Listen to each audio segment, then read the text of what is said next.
श्री स्वामी समर्थ. हरिभक्त पारायण गोपाल शास्त्री भटजी. बघा, उपास करण्याच्या खूप साऱ्या पद्धती आहे. खूप सारी लोक काही चुकीच्या पद्धतीने उपास करतात. मी मागच्या व्हिडिओमध्ये पण सांगितलं आणि या व्हिडिओमध्ये पण सांगतो. बघा, उपास कधी करावा आणि कसा करावा ह्याविषयी आता चर्चा करणार आहे. सोमवार झाला, गुरुवार झाला, हे जे उपास आहे, रविवार म्हणजे खंडेरायचा जर कोणी पकडत असेल कुलदेवतासाठी तर हे माणसांनी पकडायचा असतो. सोमवार हा फक्त 16 सोमवार पुरता मर्यादित आहे. बाकी कधीही सोमवार असा रेग्युलर महिलांनी करायचा नसतो. महिलांना उपास करायचा आहे तर देवीचे वार दिले आहे.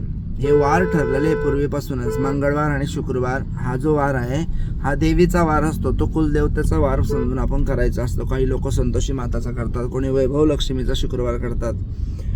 तर अशा पद्धतीने हे देवीचे वार करायचे असतात.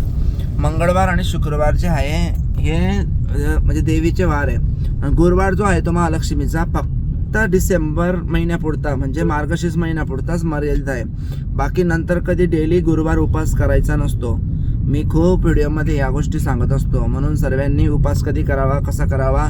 पुरुषांनी गुरुवार पकडू शकता, शनिवार पकडू शकता. शनिवार शनिदेवाचा, जर आपले 7:30 दोष असेल तर शनिवार कायम उपास पकडा. ह्या पद्धतीने जर कोणाला काही समस्या असेल तर कॉन्टॅक्ट करा. हरिभक्त पारायण गोपाल शास्त्री भटजी, वलप, नवी मुंबई, पनवेल.